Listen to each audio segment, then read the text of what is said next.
Hi అండి, అందరూ బాగున్నారా? ఇటువంటి వేలకల విత్తనాలు వేశాను.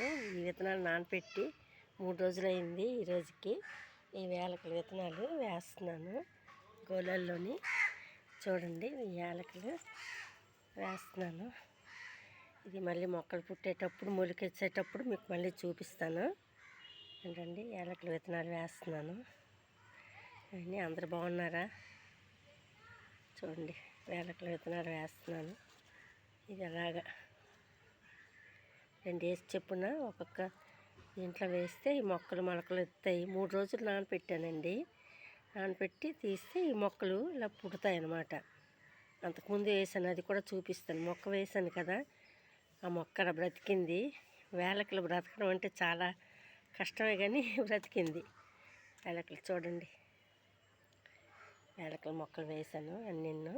ఇట్లాని ఇట్లాగా మంచి మట్టి, మెత్తటి మట్టి అయితే అవుతుంది.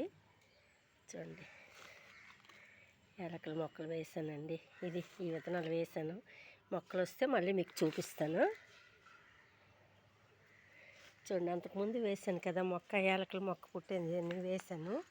ఈ మొక్కేనండి బ్రతికింది. చూడండి చక్కగా ఇట్లా చిన్న మొక్క. ఇది చిన్న విలాచీలే కిందకు వస్తాయి ఈ మొక్కలు. విత్తనాలు కాయలు కాస్తాయి, కిందకి కాస్తాయి ఈ మొక్కలు విత్తనాలు. అది కొండ యాలకులు వేసాను అంతకుముందు, అది మీదకి వచ్చాయి గుత్తులు. ఇవి కిందకి కాస్తాయి. ఉంటానండి. ఉంటానండి. అందరికీ నమస్తే అండి.